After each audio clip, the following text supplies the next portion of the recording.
నమస్తే BCN news కి స్వాగతం। నా పేరు నీలిమ। ముందుగా ముఖ్యాంశాలు। సాగునీటి ప్రాజెక్టులపై ప్రత్యేక దృష్టి సారించామన్న మంత్రి నిమ్మల। గత ప్రభుత్వం ప్రాజెక్టుల కనీస నిర్వహణను కూడా పట్టించుకోలేదని ఆక్షేపణ।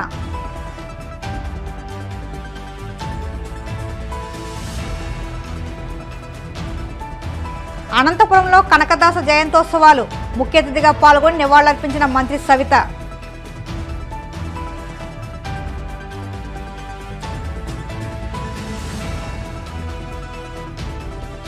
తూర్పుగోదావరి జిల్లా రంగంపేటలో ఏసీబీ ఆకస్మిక దాడులు। లంచం తీసుకుంటున్న మండల సర్వేయర్ను రెడ్ హ్యాండెడ్గా పట్టుకున్న అధికారులు।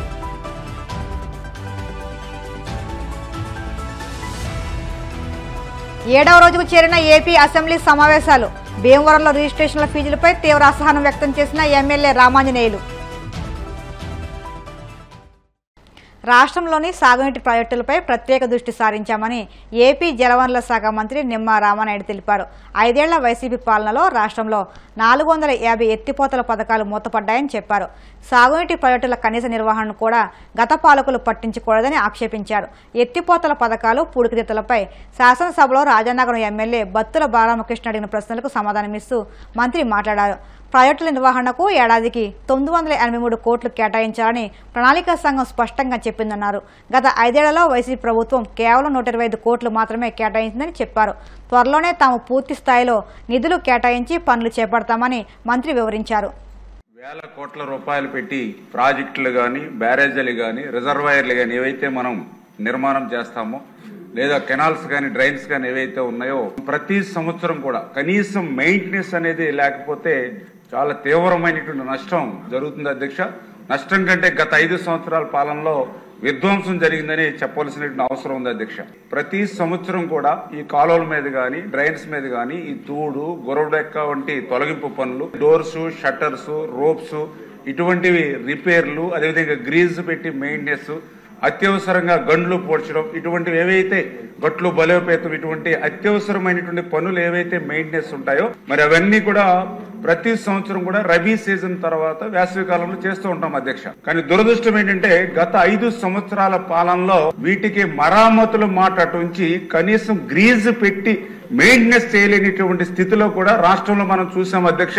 ఏదైతే పులిచింతల గేట్లు ఎట్లా కొట్టుకుపోయాయో గుండ్లగమ్మ గేట్లు ఎట్లా కొట్టుకుపోయాయో ఫ్రెంచా ప్రాజెక్ట్ ఎట్లా కొట్టుకుపోయిందో అన్నమయ్య ప్రాజెక్టు కొట్టుకుపోయి 7-8 ఊర్లు గాలిలో కలిసిపోయి 42 ప్రాణాలు పోగొట్టుకునేటువంటి పరిస్థితులు ఆనాటి ఉన్నటువంటి ముఖ్యమంత్రి తాడేపల్లి ప్రసాదం వదిలి కనీసం వాళ్ళు పరామర్శించినటువంటి పరిస్థితి కూడా లేదు అధ్యక్ష। ఈ విధ్వంసం జరగడానికి కారణం ఏంటంటే ఎందుకంటే మేము కూడా ఒక రైతు బిడ్డగా మన గోదావరి జిల్లా నుంచి వచ్చిన వ్యక్తిగా నేను కూడా చూడడం జరిగింది।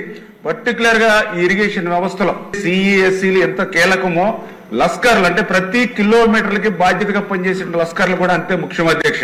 7,224 లస్కర్లు అవసరం ఉంటే గత ప్రభుత్వం కనీసం 1,517 లస్కర్లు మాత్రమే ఉన్నటువంటి పరిస్థితి అధ్యక్ష।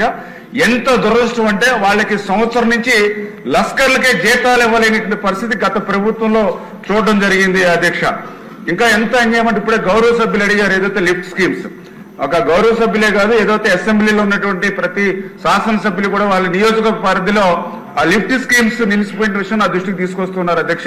మేము మొన్న ముఖ్యమంత్రి గారితో రివ్యూ సమావేశంలో కూడా చూస్తే 1040 లిఫ్ట్ స్కీమ్స్ ఆంధ్రప్రదేశ్ రాష్ట్రంలో ఉంటే గత జగన్మోహన్ రెడ్డి పాలన పాపం ఫలితం 450 లిఫ్ట్ స్కీమ్లు మూతపడ్డాయి అధ్యక్ష। అది ఇటువంటి పరిస్థితి అధ్యక్ష। మెయింటెనెన్స్ ఏదైతే ఉందో ఏదైతే ప్లానింగ్ కమిషన్ చాలా క్లియర్ గా చెప్పింది సార్ ఆంధ్రప్రదేశ్ రాష్ట్రంలో ఉన్నటువంటి ఆయకట్టు ప్రకారం ప్రతి సంవత్సరం కూడా ఈ రాష్ట్రంలో మెయింటెనెన్స్ కోసం 983 కోట్ల రూపాయలు కేటాయించాలంటే గత వైఎస్ఆర్సీపీ ప్రభుత్వం ఎంత కేటాయించింది అని అంటే సంవత్సరానికి 983 కోట్లు పెట్టాలని రికమెండ్ చేస్తే వీళ్ళు 5 సంవత్సరాలకి 125 కోట్ల అధ్యక్ష వాళ్ళు కేటాయించింది। అందుచేత ఇటువంటి విధ్వంసం ఈ రోజు ఇరిగేషన్ వ్యవస్థలో మేము చూసాం అధ్యక్ష। దానికి ఎగ్జాంపుల్ కూడా ఇంకా క్లియర్ గా 2014-2019 అంటే గత తెలుగుదేశం ప్రభుత్వ హయాంలో క్యాపిటల్ హెడ్ కడ మెయింటెనెన్స్ మేము 5,091 కోట్లు మేము కేటాయించాం అధ్యక్ష। అదే గత పాలనలో 5 సంవత్సరాల్లో 1,340 కోట్లు అధ్యక్ష। అంటే ఎక్కడ 5,091 కోట్లు ఎక్కడ 1,340 కోట్లు అంటే దీంట్లో కూడా చిన్న డిఫరెన్స్ కూడా ఉంది అధ్యక్ష। ఎందుకంటే మా 5 సంవత్సరాల ఆనాటి పాలనలో మాకు బడ్జెట్ 7 లక్షల కోట్లే 7 లక్షల కోట్ల బడ్జెట్ ఉంటే మేము మెయింటెనెన్స్ 5,091 పెట్టాం।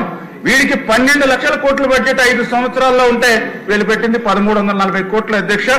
అంటే ఈ రకంగా ఇటువంటి ఇబ్బందులు ఇటువంటి ఉన్నవారే ఇటువంటి పరిస్థితి ఈ రోజు వచ్చింది అధ్యక్ష. అందుచేతే నేను కూడా అసెంబ్లీకి వస్తున్నప్పుడు కూడా చూస్తూ ఉన్నాం, ఏదైతే ప్రతి శాసనసభ్యులు కూడా గత 5 సంవత్సరాల పాలన పాపాల వల్ల చాలా రికమెండేషన్స్ వాళ్ళు కూడా పాపం వాళ్ళ కాన్స్టిట్యూన్సీ లో హామీలు ఇవ్వడం ద్వారా గానీ లేదా కాన్స్టిట్యూన్సీ వాళ్ళ రైతుల నుంచి వచ్చేటువంటి ఇబ్బందులన్నీ కూడా నా దృష్టిలో కూడా తీసుకొస్తూ ఉన్నారు. ప్రతిరోజు కూడా నేను కూడా అసెంబ్లీకి వచ్చినప్పుడు ఖాళీగా వస్తున్నాం కానీ వీళ్ళు ఇచ్చేటువంటి రికమెండేషన్స్ చాలా ఎక్కువ ఉంటున్నాయి అధ్యక్ష. ఇవన్నీ సవాళ్ళన్నింటినీ కూడా నేను అధిగమించి ఏదైతే చంద్రబాబు నాయుడు గారు, ఎందుకంటే ఒక పరిపాలనా దక్షత ఉన్నటువంటి వ్యక్తి ఈ రోజు ఈ రాష్ట్రానికి ముఖ్యమంత్రిగా ఉన్నారు కాబట్టి ఖచ్చితంగా ఈ సవాళ్ళన్నింటినీ కూడా ఎదుర్కొని మొన్ననే జూన్ 21వ తేదీనే ఈ యొక్క మెయింటెనెన్స్ కోసం ఈ గొరవెక్క తూడు తొలగించడానికి 79 కోట్లు మొదటగా మంజూరు చేయడం జరిగింది అధ్యక్ష. మొన్న ఆగస్టు 7న 0.01 కోట్లు కేటాయించి ఈ పనులు చేస్తున్నాం అధ్యక్ష. వీటితో పాటుగా మొన్న అక్టోబర్ 2024వ తేదీన జీవో 65 ద్వారా 284 కోట్లు 2323 అత్యవసర పనులు ఏవైతే గుర్తించామో వాటికి నిధులు మంజూరు చేసాం అధ్యక్ష. అవి టెండర్ ప్రక్రియలో ఉన్నాయి. తొందరలోనే ఆ పనులు కూడా పూర్తవుతాయని చెప్పేసి కూడా మీ ద్వారా కూడా తెలియజేసుకుంటూ ఖచ్చితంగా ఈ యొక్క కాలంలో మాకు కూడా ఆలోచన ఉంది. ముఖ్యమంత్రి గారు కూడా రివ్యూల్లో కూడా చాలా క్లియర్ గా చెప్పారు, ఏదైతే మూతపడినటువంటి లిఫ్ట్ స్కీమ్స్ ని మళ్ళీ ఎట్లా పునర్జీవనం చేయాలనేటువంటి ఆలోచన. 5 సంవత్సరాల్లో కనీసం ఒక తట్ట మట్టి కూడా సిల్ట్ తీయనటువంటి పరిస్థితుల్లో కాలువలు, డ్రైన్స్, రిజర్వాయర్స్ ఏవైతే ఉన్నాయో వాటికి తీసేటువంటి ప్రక్రియ. అదేవిధంగా డోర్స్, షట్టర్స్, వీటి యొక్క రిపేర్స్, గ్రీజ్ మెయింటెనెన్స్, లస్కర్లు ఇటువంటి ఏవైతే ఉన్నాయో వీటన్నిటి మీద కూడా ముఖ్యమంత్రి గారు కూడా ఒక ప్రణాళికాబద్ధంగా ఒక ఏజెన్సీని పెట్టి ఇవన్నీ చేయాలనేటువంటి ఆలోచనతో ఉన్నాం అధ్యక్ష. రాబోయేటువంటి రోజుల్లో పటిష్టంగా ఈ మెయింటెనెన్స్ ని చేస్తామని మీ ద్వారా అందరికీ తెలియజేస్తున్నాం. శ్రీ భక్త కనకదాస రాష్ట్ర స్థాయి జయంతోత్సవాల్లో భాగంగా అనంతపురం నగరంలోని గుత్తి రోడ్డులో ఉన్న కనకదాస విగ్రహానికి రాష్ట్ర మంత్రి ఎస్ సవిత పూలమాలలు వేసి ఘనంగా నివాళులర్పించారు. ఈ సందర్భంగా మంత్రి సవిత మాట్లాడుతూ శ్రీ భక్త కనకదాస జయంతోత్సవాలను రాష్ట్ర వ్యాప్తంగా ఘనంగా జరుపుకుంటున్నామని అన్నారు.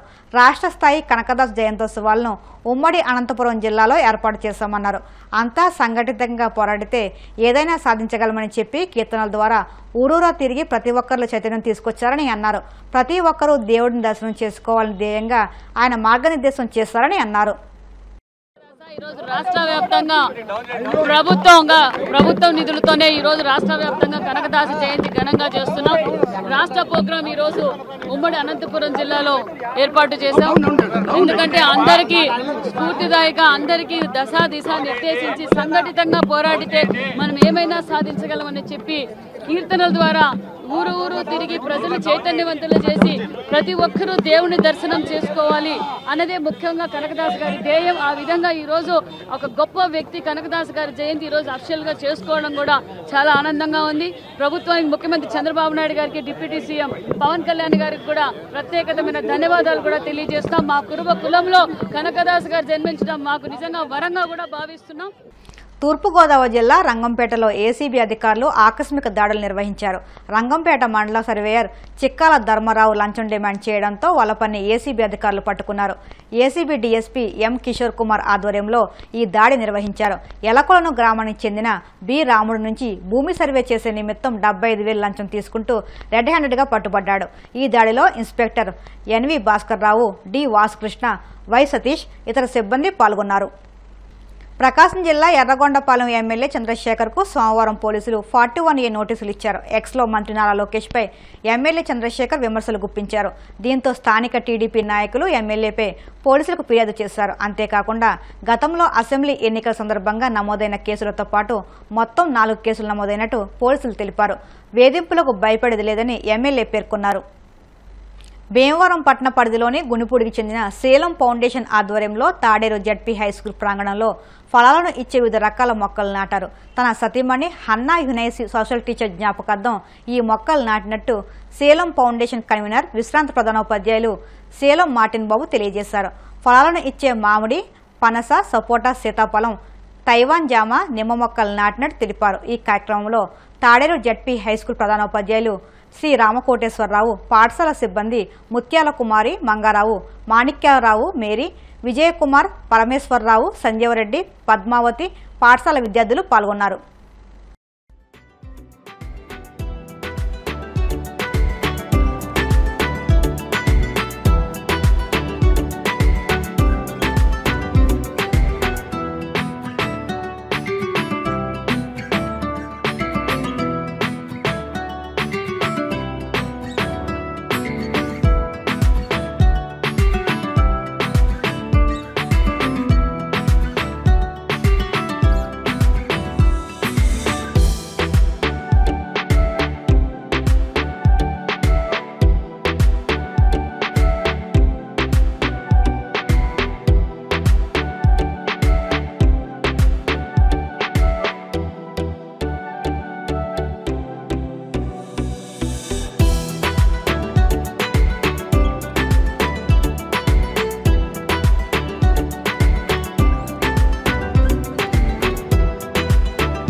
నంద్యాల జిల్లా పెదకడబూరు మండల కేంద్రంలో నిర్వహించిన పొట్టేళ్ల పోటీలు రసవత్తరంగా సాగాయి.